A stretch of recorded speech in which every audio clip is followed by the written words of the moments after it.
So they hit one, and like, I'm ready if you're ready. then my, like, oh.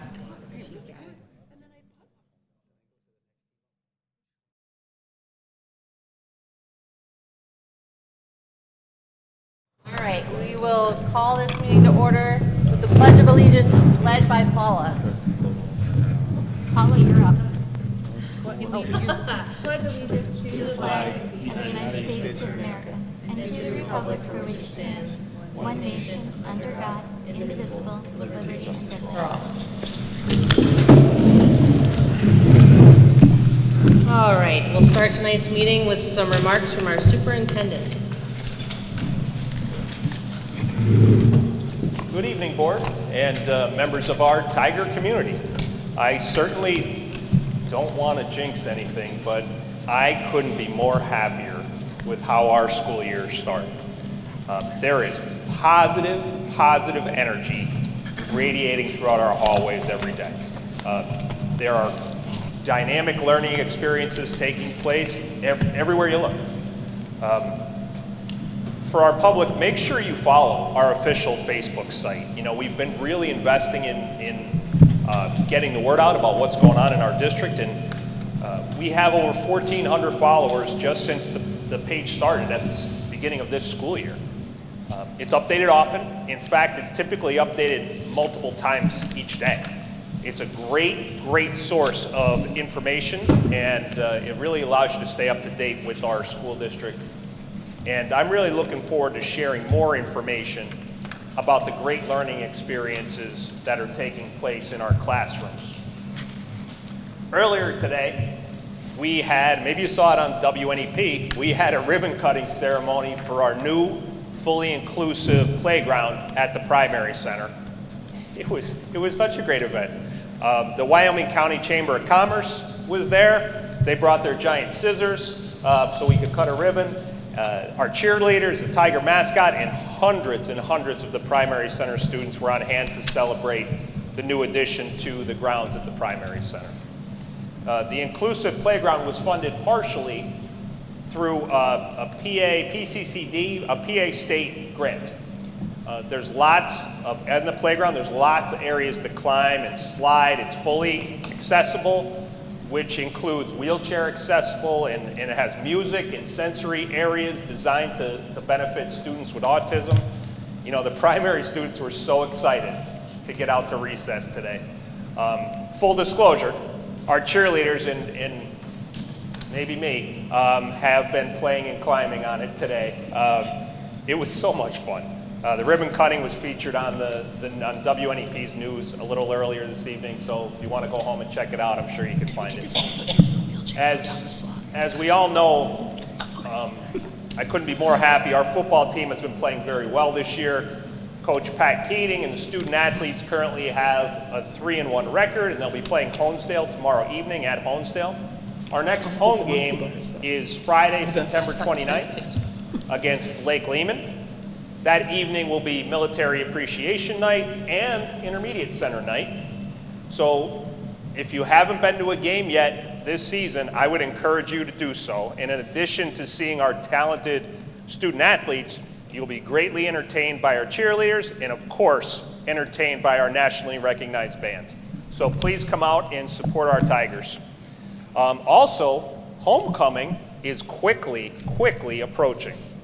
As most know, homecoming on our campus brings some very special community and student events. It all starts with the annual bonfire on Thursday, October 12th. There'll be thousands of people on campus for that event. That's such a great family-friendly event.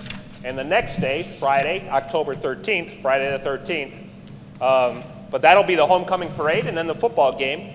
And I gotta be completely honest, the parade was one of the most enjoyable days I had at work last year. I really like walking in the parade and talking with the many people in our community that line the streets. It was so much fun. The parade ends right at the gates of the stadium. And finally, homecoming weekend, our high school students can participate in the homecoming dance on Saturday, October 14th. And it's really gonna be 3 fun-filled days. During public comment this evening, and you might have saw me down speaking with them, Wyoming County Human Services Director John Alunni is going to talk to the board about the PA Youth Survey and how potentially data collected benefits the county. I told John that I wasn't comfortable at this time bringing the survey to the board for a vote, but he asked that if he could address the board publicly during public comment, and I said absolutely, come in and address the board. So he's here tonight to share some information and answer any questions that you might have about that. But if you would consider putting him in the first session of public comment, I'm sure he would appreciate that. And finally, I'm most excited about tonight about item number 7 under new business, because with your approval, our band, our tremendously talented band, will be performing at a venue at Niagara Falls on the Canadian side.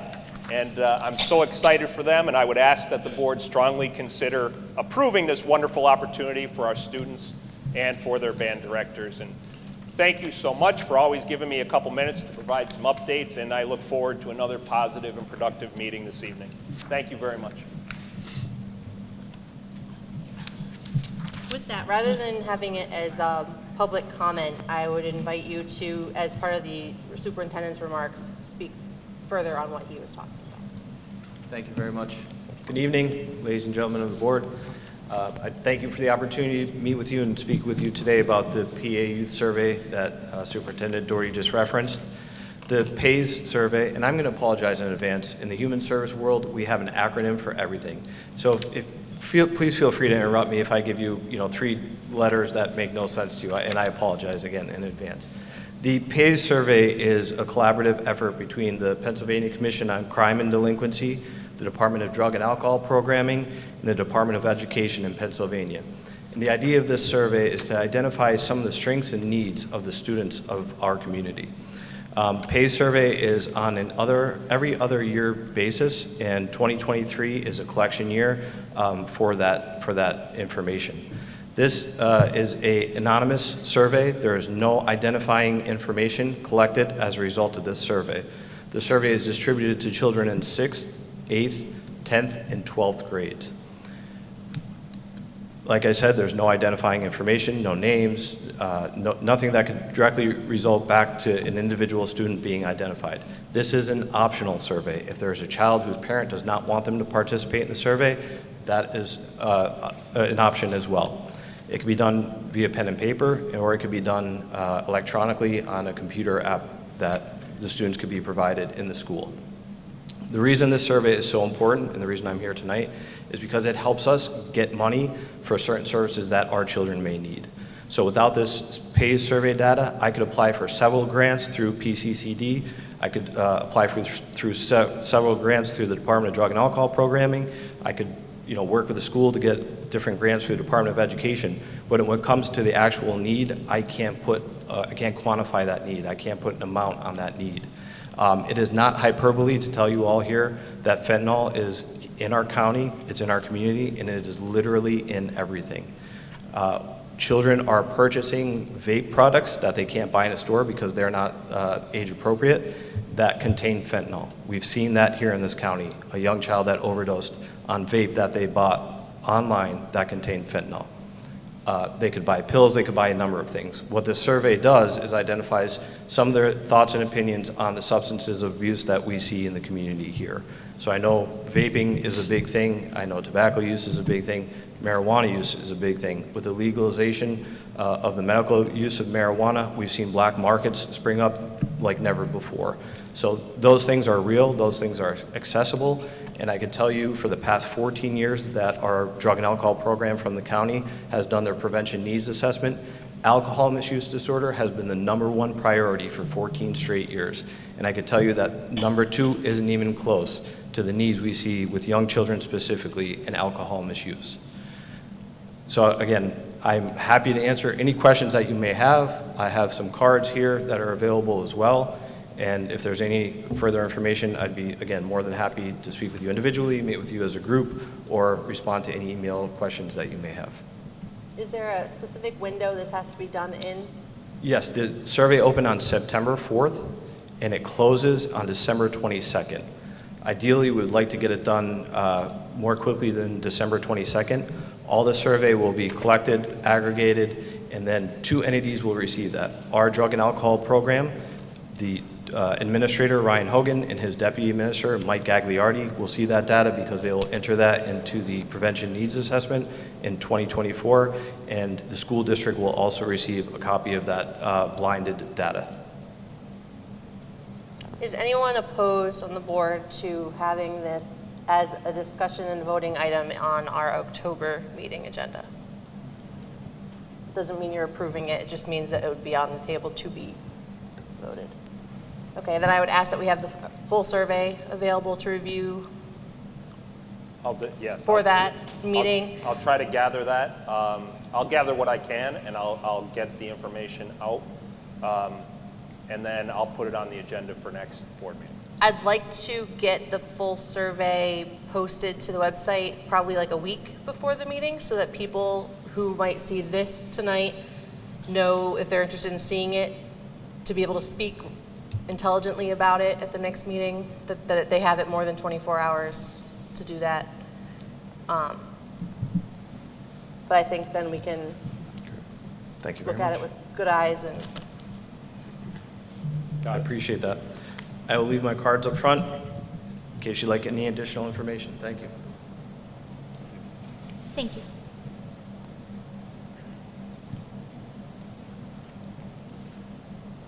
okay.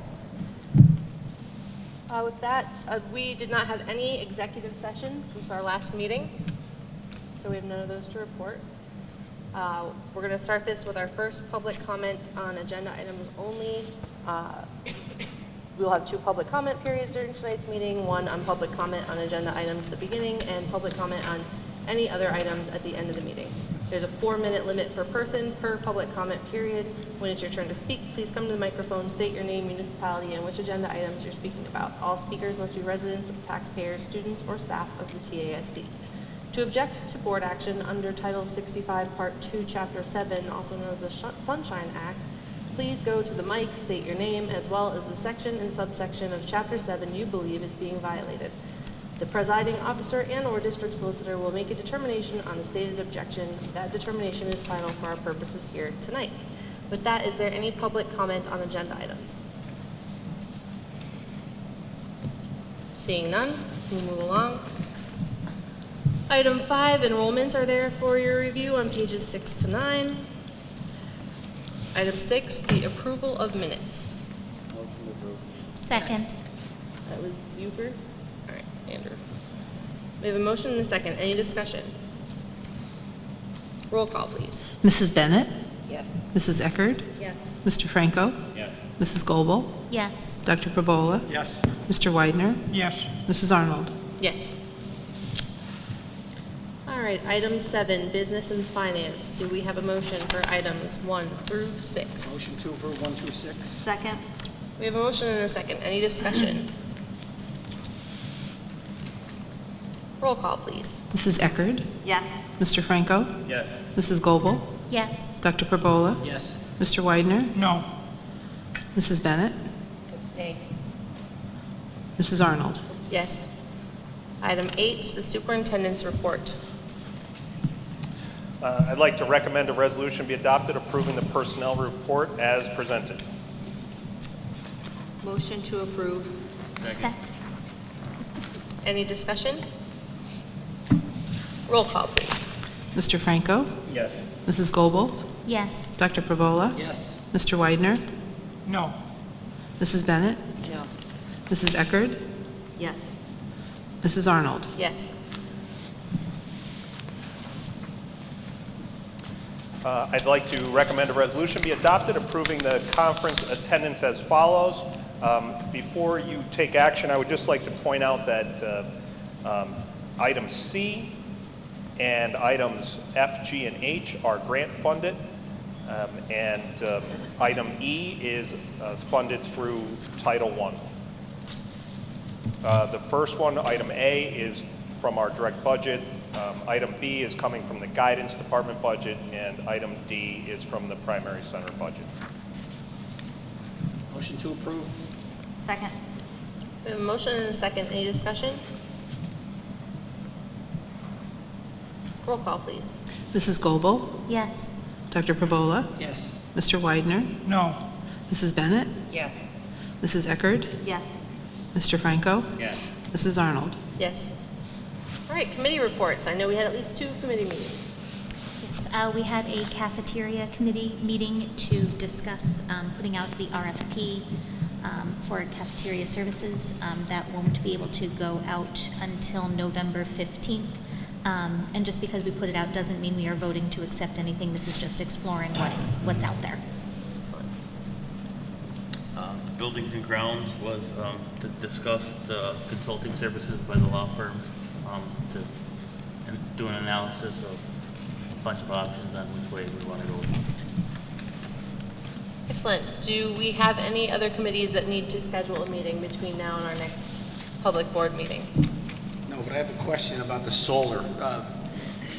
Chuck, with the law firm, we got their rate sheet. Is there a proposal, or we have to ask them to take a look at some of these options, and then we'll pay for that analysis? Is that?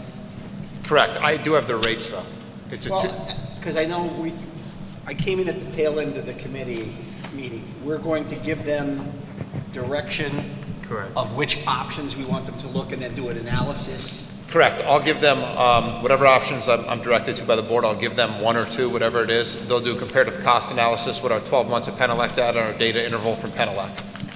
Okay. I mean, it's big money we're talking about, so we really, I mean, we're talking $20 to $38 million total savings over the year. So I think we absolutely want to get the experts in there to take a look at that and get an idea. So, thank you. No problem.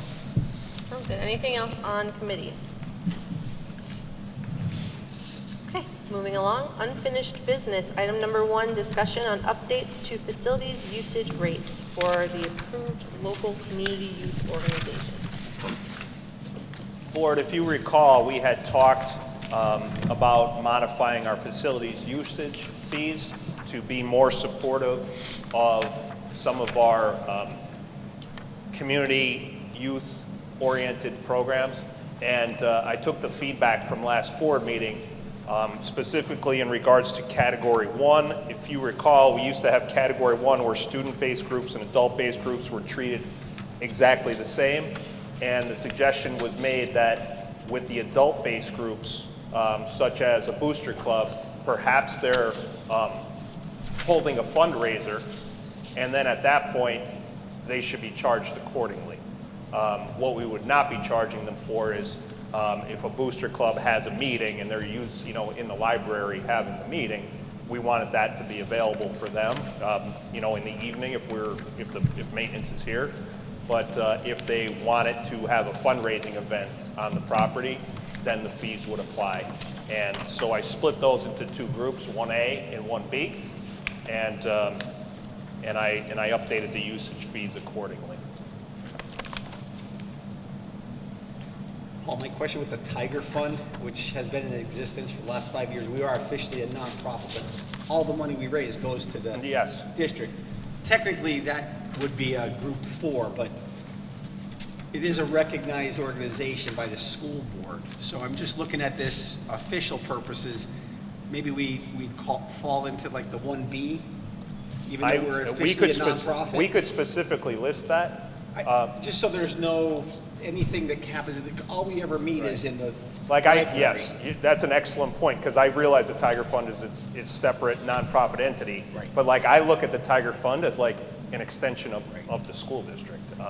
So I would just suggest that in this document, that the Tiger Fund be listed in there, because we only ever meet once a quarter, maybe once every 4 months, and then when we have our event organization, which involves obviously the community and the school working hand in hand. Correct. Okay. Yep, great catch.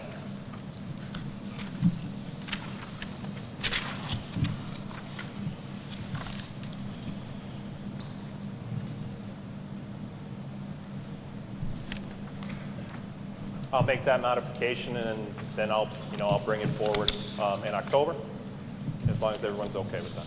So this will be a policy then, is that? Well, it'll be the AR, it'll be Okay, attached to the okay. policy, but being that we were, I wanted the board involved in the development of the AR just because we're making a pretty significant change to how we're, into our fee structure. And the youth groups in the past, the soccer, whatever, they were paying something before, right? They were paying a lot, yes, Okay. significantly. This would help them dramatically because in addition to the custodial fees, for instance, they were also paying a rental fee for the facility. Okay, So gotcha. what we're trying to do is we're trying to help them out saying, hey, we could waive the rental fee. Right. But if it's required to have personnel there, you're Yep. going to have to pay for that. Gotcha. Yeah, that was the goal. Yes, thank you. Thank you. Any other discussion on the draft? We're not voting it, it's just No. discussion.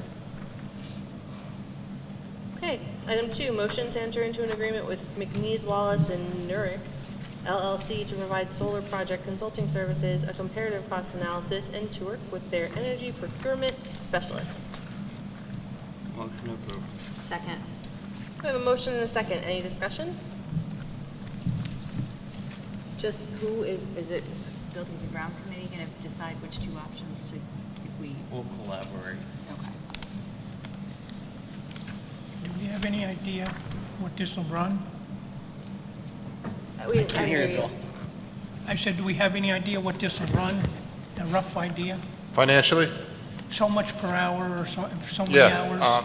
yeah, I have that. Sorry, I have papers everywhere. It's a $2,000 retainer fee. And after we retain, the main person dealing with it is $470 an hour, and his second specialist is $395 an hour. Do we have any idea how long? No. I could ask them. I can show them the comparative cost analysis, again, explain what we're looking for, which I've already done, and tell them before we engage in anything, I'd like an estimate on the time they think. Did the buildings and grounds, Andrew, did you all have an idea of which options? Because I think the more laser approach of what we're interested in would obviously not give them a shotgun approach, so to speak. There's two. Yeah. Option 6 and option 9. 6 and 9. Option 9 is the full, where we do pretty much everything at 127%. And option 9 is at 90%. So 6 and 9 is what you guys were looking at? Okay. Yeah, 6 and 6 and 9. 9. Okay, That's what, last meeting, when we were all here, okay. we had discussed, and it was primarily 6 and 9. So we figured, might as well get them both done And then examine. and examine. The big difference, Director Perbola, is option 9 is Mahoopany, option 6 is. No more. And just may I ask, and I apologize, this may have been spoken about, option 10 is the big granddaddy of them all. What does that include? That's, I think when I looked at it, the difference was the difference between 9 and 10 is 9 is the roof of the PC and 10 is the ground of the PC. Okay. Yes. So Correct. there's more panels There's in more- 10. Yeah. Okay. I mean, we're putting them on school buses in that option and everything. I'm kidding. 10 didn't have the $1 million roof allowance, that was the big difference. We were eating up ground at the PC.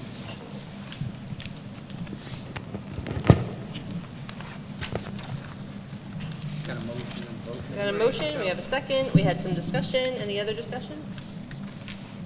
Roll call, please. Dr. Perbola? Yes. Mr. Widener? I'm thinking, I'd like to see P&G get involved in this. This is just a heck of a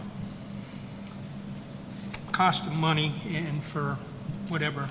I gotta say no. Mrs. Bennett? Yes. Mrs. Eckerd? Yes. Mr. Franco? Yes. Mrs. Goebel? Yes. Mrs. Arnold? Yes. All right, item number 3, motion to approve the second reading and retirement of the board policies listed, items A through R. Motion to approve. Second. We have a motion and a second. Any discussion?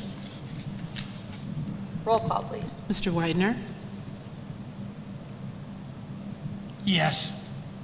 Mrs. Bennett? Yes. Mrs. Eckerd? Yes. Mr. Franco? Yes. Mrs. Goebel? Yes. Dr. Perbola? Yes. Mrs. Arnold? Yes. Item 4, review of fuel cap for transportation contractors. As of 9/15/2023, diesel was at $3.63, gas was at $3.06, propane was at $1.56. Nowhere near our thresholds. So we look at this, what, every 3 months? Is that what Every we're quarter. doing? Okay.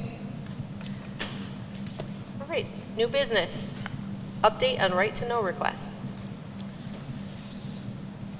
For 22-23 conclusion, we have received our additional invoices from getting the responses vetted from our law firm and bringing the total amount spent on legal fees, vetting them for last year to $61,592.39. For 23-24, there has been 3 right-to-know requests that have been received and fulfilled, and we've spent approximately 2 hours processing requests on those 3 that we've received. And we have not gotten a bill yet for this year's right-to-know. Excellent. Any other discussion? Moving along, item number 2, the TASD visa account is there for your review, as well as item 3, the summary of Kelly Services substitute teacher fill rate. Any discussion on either of those items? Yeah, I have a couple questions. Okay. Kelly Services. Is your mic on, Lori? I don't, There you go. if we're not able to fill all classrooms with a substitute, who's covering those classrooms? Administration, paras, who's covering them? We'd go to teachers who are on a prep or a duty period. If they refuse to do so, then administration, then, can you guys give me some examples? Am I?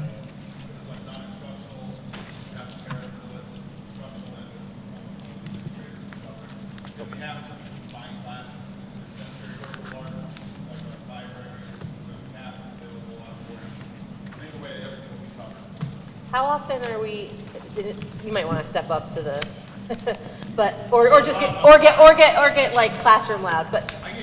Yeah, so how often are we finding that we have to disrupt like multiple classrooms of kids to accommodate? Is this infrequent, or are we doing this on a daily basis? You mean where we have to combine multiple classes?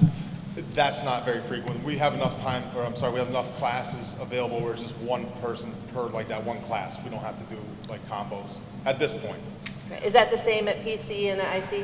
Yeah, I will say at the IC, we have 3 building subs, and they are very reliable. We've been able to pretty much fill with our building subs, and then also with teachers who are either willing to give up a prep or will take it. Doubling up is usually our last resort. Right. We'll try to fill it, as best we can any other way. We've been pretty good so far this year. We've almost always had coverage. Okay, great. And same, Sean? Yeah, we're the same way at the primary center.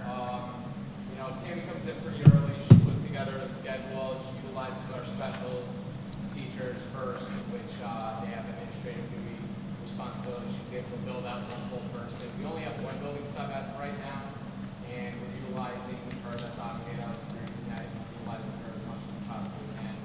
And we're the same way as the last resort. We will put together. And about how, once a week, twice this year, like how's that? No, I'd say probably about once a week. Sometimes it occurs. Okay. I mean, as you can imagine, it's Fridays and Mondays, more so. But for instance, I'll tell you, because I just popped my computer up to take a look at today.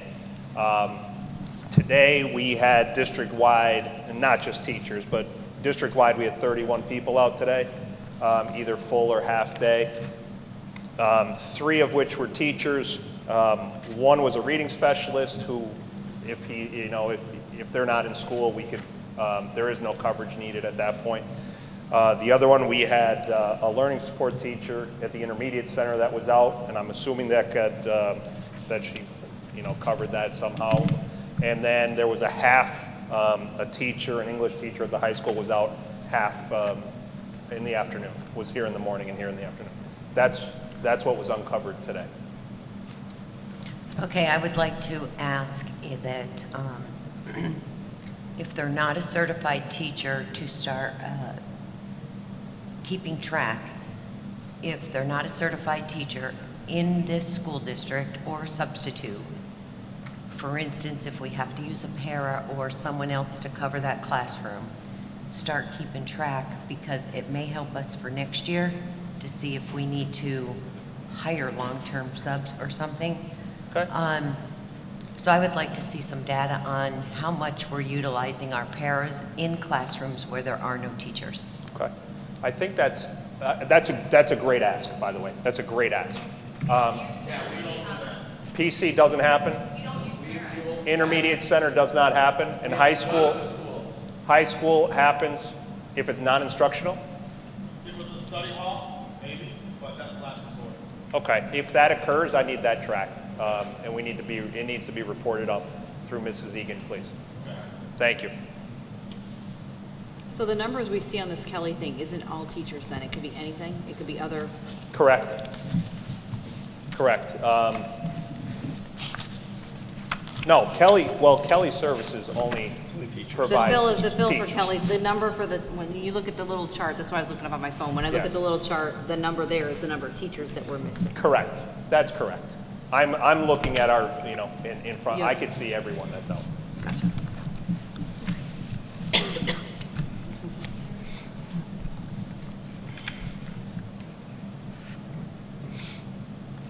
Would you say that our experience right now with our substitute teacher fill rates, or however you want to look at it, is on par with where we were last year, or is it better? Is it worse? If I could start, and then I want to hear from them because they're on the front line. Right. This is not a high profile, like a high absentee time of year. Around Right. Thanksgiving, it'll get high. Right around Christmas, it'll be very high.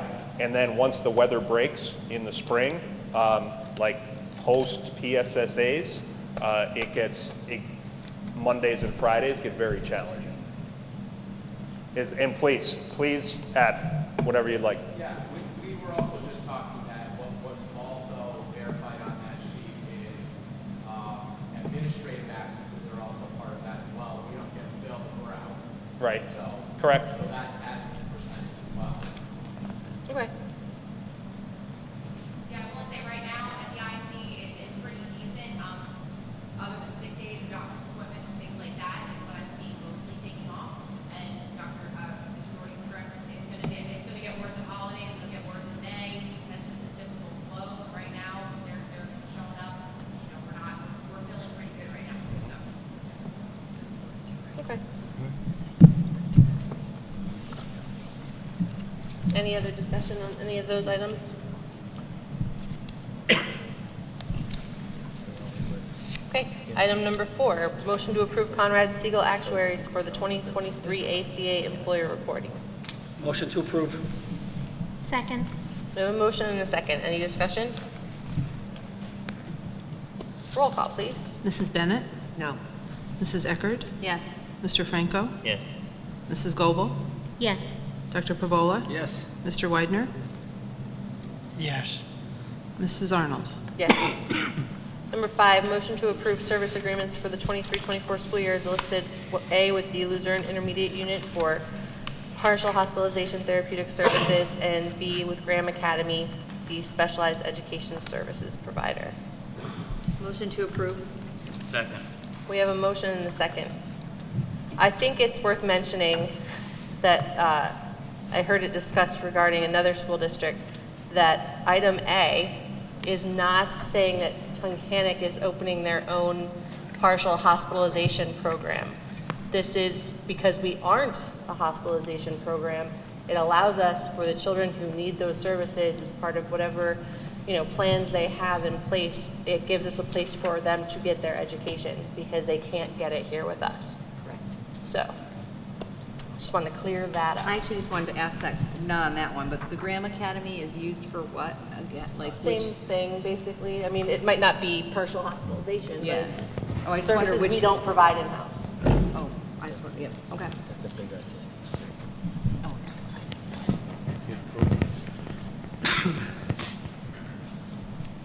Any discussion?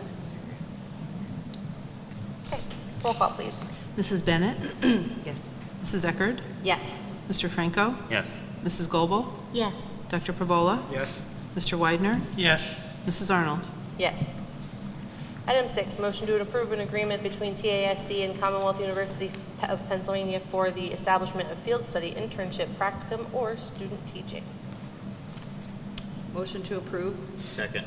We have a motion and a second. Any discussion? Where is Commonwealth University? You know what? Great question, because when it came to me, I was like, where is Commonwealth University?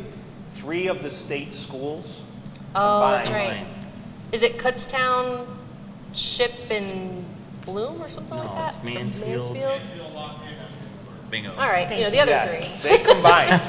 Oh, okay. They combined, and that's the new name. It's so funny you're asking that, because I thought the same thing. They sent me this agreement. I was like, what is this? I thought it was like a cyber No. college or No. something. You said No. Ship, Mansfield, and Bloom? Lock Haven. All right, Lock Haven. So you got the final Jeopardy answer right. There it is.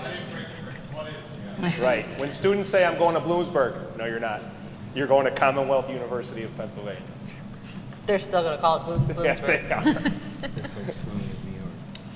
All right, do we had a motion and a second here? Yes. Okay. Yep. Any other discussion? Roll call, please. Mrs. Eckerd? Yes. Mr. Franco? Yes. Mrs. Goebel? Yes. Dr. Perbola? Yes. Mr. Weidner? Yes. Mrs. Bennett? Yes. Mrs. Arnold? Yes. Number 7, motion to approve an overnight field trip to Niagara Falls, Canada for high school band on May 16th to the 18th, 2024.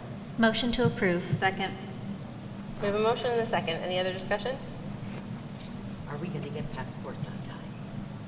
I don't know, they did this, I mean, They're pretty far out because I went today to check on how to process my own child's to go on this trip. And they're like, oh, passports are running tight. don't tell me that because I need them for I'm New just Year's. saying. They have quite the, I went on the last trip to Niagara Falls that it was just the 8th grade jazz band went on in like 2018 or something.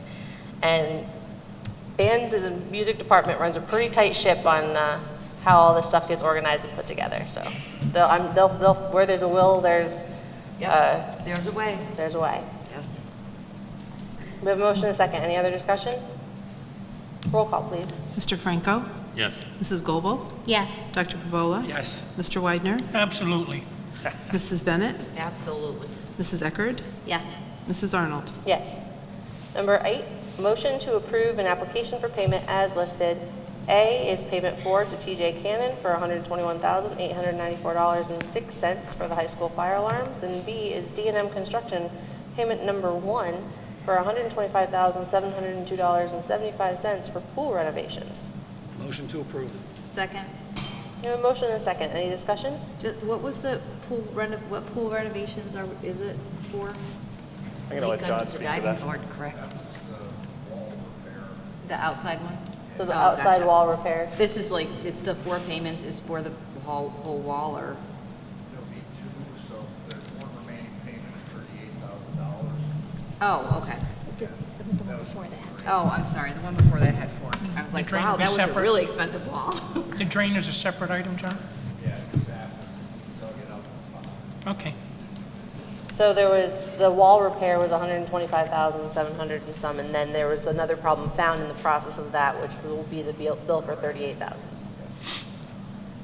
Boy, they were tying that right up at the very last minute this summer. Yeah, they did a nice job. Any other discussion? Roll call, please. Mrs. Goebel? Yes. Dr. Perbola? Yes. Mr. Weidner? Yes. Mrs. Bennett? Yes. Mrs. Eckerd? Yes. Mr. Franco? Yes. Mrs. Arnold? Yes. Item 9, motion to accept the following donations and grants. A donation of a paper shredder from the United Methodist Church of Mahopaní for use in the Tiger House educational program at the high school. And B, a grant for $3,000 from CHB Foundation for our district's therapy dog program. President Arnold, if you recall, back on the conference attendance, Kate Crispin was going to a conference. We're approving there. I'm asking the board to approve the Accepting the grant, yes, which correct. correct me made- if I'm wrong, she took it upon herself to apply for this grant, found this grant, Correct. wrote this grant. I Correct. got a very excited message from her a few weeks ago Yeah. that it had come through, so. Yep. Motion to approve? Second. We have a motion and a second. Any other discussion? Roll call, please. Dr. Pavola? Yes. Mr. Weidner? Yes. Mrs. Bennett? Yes. Mrs. Eckert? Yes. Mr. Franco? Yes. Mrs. Goebel? Yes. Mrs. Arnold? Yes.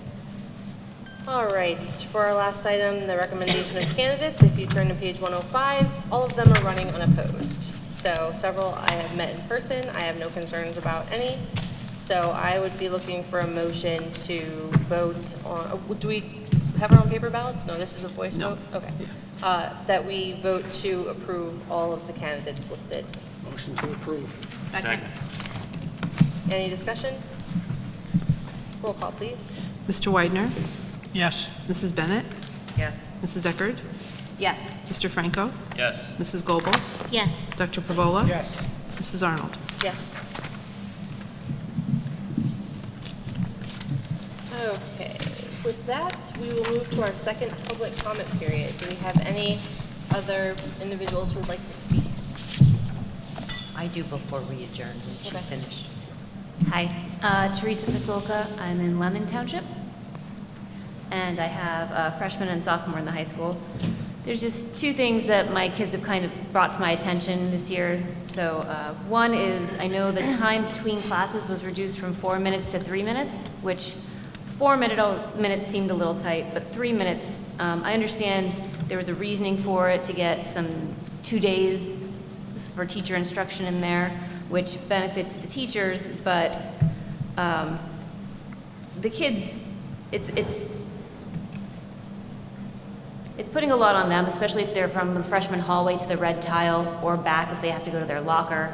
They can't run, so they have to walk, and it's through a crowded hallway, which is kind of like going through a defensive line in football. So, I mean, I understand your reason for reducing the time, but if you're going to do that, then shouldn't, I think it would be beneficial if you let the kids carry their backpacks with them, so maybe they don't have to go back to their locker. They can take several books with them between classes, since they have a reduced amount of time. I know that that was prevented a few years ago. I'm not sure I was allowed to do it in high school, but it's been, a minute, so I know that's probably for safety reasons, but honestly, if you're going to have to reduce their time, you got to give them something. So letting them carry their backpack seems reasonable, so they can reduce that run back to their locker between classes. And the other thing, my attention's been drawn to the home economics course. My daughter has that as a 23-day rotation in her peripherals.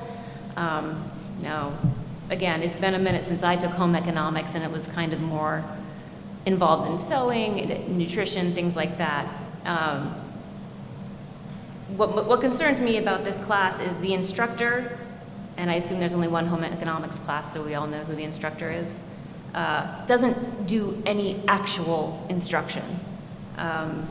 My child was given a packet with financial information, interest rates, mortgages, equity, and was told, do it. If you have any questions, ask. I mean, I have trouble understanding these things, and I consider myself a fairly intelligent person, so I can't imagine what a 14-year-old thought of it. But they were also directed to websites, same thing. They weren't taught to, write a check. They were said, okay, here, make a budget and make sure it balances. That was the instruction, not, you get $1,000 a month, you have to account for this, this, and this, and then if you have any problems. So, to me, that's 23 days of wasted time for my student, wasted money from me, and just busy work. I'd rather she have another study hall, quite honestly, and get her homework done. And I don't know what you would do for that. I don't know if the curriculum needs to be revised or what, but I'm told the teacher spends the time while the students are doing that talking on the phone or talking to another teacher. So that's my 2 cents. Thank you. Thank you. Ma'am, can I speak to you after the meeting? Is that okay? Thank you. Mr. Winseck and Mrs. Wood, will you hang up? Thank you. Around Teresa's comment, did we put the no book bag thing in, was that a standard policy forever? I don't have it. Okay, I didn't know if it was new. That's but not Hannah new. never had a locker, so I don't know. Well, it went in last year. That's not new, but it started being enforced last year. I think it was in the handbook previous to that. Yeah. I will say about the transition time, in between classes was reduced because in Pennsylvania, like high school students, secondary students in high school, there's two things. They have to have 180 days of instruction unless you get an Act 80 day, which we approved. And you have to hit the 990-hour threshold of instruction. That's not time in school. So like homeroom comes out. Lunch comes out. Transition time comes out. And what we found, we calculated the day, and we came up with our previous schedule, 999 hours. Now you're thinking, okay, we made it. Well, we're not taking into account, do we get out early on the last day of school? Minus that time. Do we get out, early the day before Christmas? Minus that time. Is there an emergency, not weather related, because weather doesn't count, right? But is there a reason? Do you want to do a pep rally? Because now you're going to have a pep rally, you can't count that as instructional time. So we were dangerously close. And by reducing, I think, homeroom, a couple minutes, Mr. Winseck? Homeroom counts. What did we reduce? I know the transition time. Correct. And then that added time into the actual instructional class, so like the actual gained a minute in each class, why we reduced it. Right, and how many hours did you pick up by doing that? It was like 27 hours, I think. So by shortening our transition time, we cushioned the instructional hours. We put ourselves in a much better position, I'll say that. Because we have to hit the 990. You have to hit it. So could we look at, like, I don't have any idea the history of why we have a no book bag thing. I don't know. I'll work with Mrs. Egan and I'll work with Mr. Winseck and Mrs. Wood. I'm not opposed. I mean, it does create a safety issue. I'm not saying it doesn't. I mean, it's safer when you don't have big bags walking around. Yeah. And you always have to think of school safety, but I'm not married to it. Maybe we could I'll just be look honest at with it you, and I'm not married see. to anything. Yeah, that'd be great. Yeah. I mean, it's been a hot minute since the trend was like the see-through backpacks and stuff like that, but perhaps that is something that can be revisited. I know that this has been a high conflict discussion at other times, on and off over the years, before you got here and whatnot. There are teachers who really feel that they block up classrooms. It's a safety issue because they're in the aisles between desks and there's these big huge bags and duffel bags everywhere. But there is also that piece that it does make things more difficult for the students who are either carrying a bunch of books and now a Chromebook with them from class to class, with either trying to get to lockers in between, which really probably isn't always happening, or trying to carry everything. So if there is a creative way to help I will bridge say that. this. I will say this because I spend a good deal of time in our schools. Like I was here today for a transition between period B and period C, and I was in the back hallway, which is the busiest hallway, quite honestly, during the transition. And kids are moving, but it's busy, right? As you can imagine. Our teachers are very flexible, getting students in. But that doesn't help a young lady who, might being, hey, I'm a good student, I got to get to class on time. I get that. Our teachers have been very, very flexible with our students with the reduction in transition, I'll say that. But I'm open, and that's why, I asked her to stick around because I'd like to hear more about both of the items that she brought up. We're willing to look at it, absolutely. And I think it's also worth mentioning, if there are kids who are incredibly stressed about some of this stuff, there is, one of my own students had a 504 that then had their doctor write something saying that they should have a book bag for their, whatever reasons are specific to that that student. So it's not just as simple as like getting a doctor's note, but, you know, if there are kids that have other things going on, that's something that you can pursue as well. So I have a couple comments. So if our students have an IEP, and, you know, I'm the biggest advocate for those students, it may come down to write it in their IEP. Because some of them do have trouble opening lockers, some of them walk slower than others, and then we have others that do whatever they want, but there are those students, open their IEP, let the parents put it in there, they can have a book bag. And then I have one more thing. I agree with you with the home ec. I don't know anything about the teacher, whatever that end of it is, but back in the day, and I'm sure everybody on this board remembers, home ec consisted of, this is how you sew on a button. We all made those pillows with the sewing machines. I'm not saying we need to go to that extent.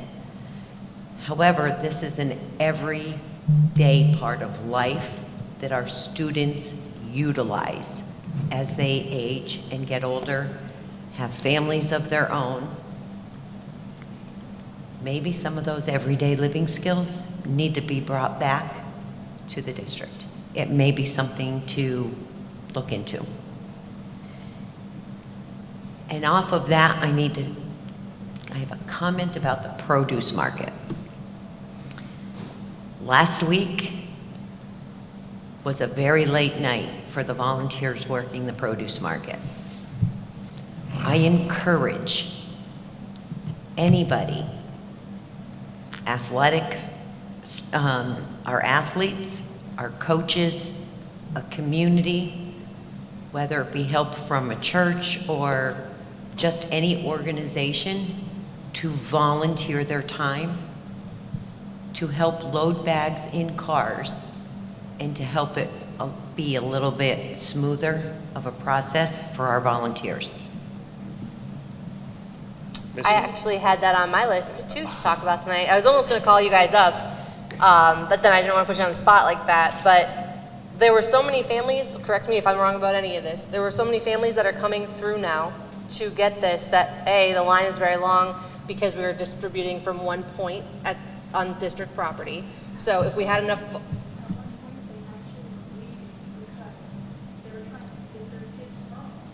Yeah, so at one point people were turning around and leaving. Yeah, so there is, you know, this would be much smoother if we had enough volunteers so that we could have 2 points, maybe have one on the band side and one over here, or one up at the PC and one here. I don't know what the details are, but it really comes down to having enough volunteers to do that. And the, you know, 2 or 3 people at the back of the room here who also come to every board meeting, by the way, cannot be the only ones with their like 1 or 2 helpers that come to provide this service to the community. Can we request volunteers from the high school? Like, Can I just for real quick, and Yeah. I'm so glad Director Bennett brought this up because I meant to put this in my comments and quite honestly, I just forgot. I spoke right after last Tuesday, right after you had it, I spoke to you right here, right in the library, and I said we would do our best. So I got together with Mrs. Frisco, who runs our PR, and we were mapping out a plan. Next month, all of Act 93 is coming to help you. That means all the administrators, we've already have it all planned out. That means we put out the feelers. So you're going to have people next month. We are also kind of asking for, I guess, voluntary, mandatory high school clubs and sports teams. They're going to pick a month. And they're going to go and they're going to support the produce market because we have so many clubs and teams that there's more than enough months for everybody to go around. And I can't believe I forgot to bring this up. Director Bennett, thank you so much for bringing it up. But help is on its way. Help is on its way. And right here. This crew right here will be part of who shows up, the ones that are down front. And, you know, if the board wants to come join us, or if the board wanted to select a month, I mean, we're all in. I'm going to say, because they always have apples, I end up eating a couple apples while I'm there. But the food that the people get is unbelievable. It really is. And it's not, you know, I liken it to they're doing God's work, right? So there's no income limitations. If people sign up, they come and get it. Like, so no questions asked. And it's really a great way to engage with our community. I've done it a couple times. It's fun. It's fun. But we'll be there next month, no question about it. And we're going to make sure that we're going to get some support from our high school students. And I believe the next one is on a school board night, because we have, as a reminder. That's November. Oh, that's November. Okay, well, in October, it's worth mentioning that our school board meeting is on Wednesday night, that Yes, month. that's correct. So for next month, it's but not- they're always the second Tuesday, if I'm correct, second Tuesday. Okay, so November, in November, it's going to be the same night as the school board meeting. Okay. Any other public comment or board comment? I do. I got to agree with Mrs. Bennett on both of those items. We need to get back to more in the home ec series, and that's one of the best fantastic things that's happened. On another note, we did lose another former employee, Sharon Wintermute, who taught up at Mahopany. And one last thing, I just want to thank everybody who showed up Sunday at the Northmoreland Fire Hall for the benefit for my brother and his wife. Just a week or so ago, she got the news she's now cancer-free. And appreciate everybody that showed up and helped out.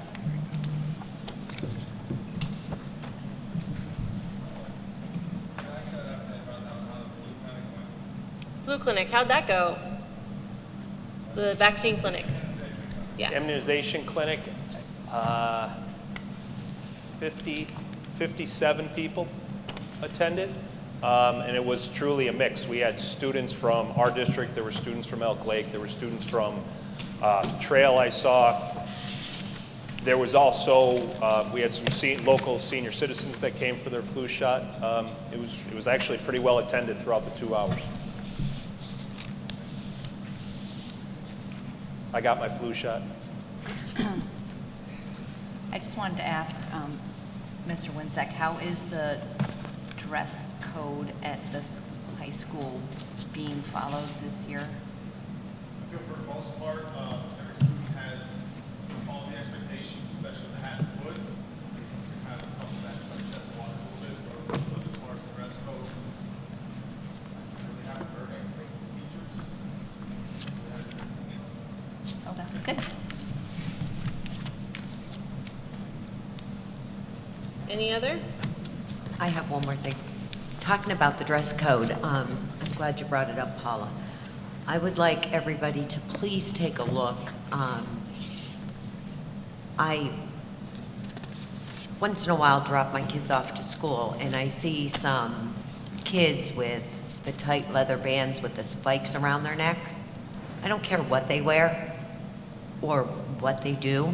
However, those spikes could be ending up a dangerous weapon. They only snap at the back. You unsnap them.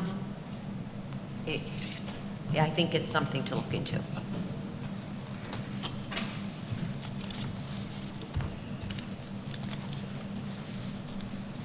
Okay, any other? Speak now or forever hold your peace. Okay. A motion to adjourn? Anybody? All right, got a second? Do we need a Second. second? I don't even remember how this works.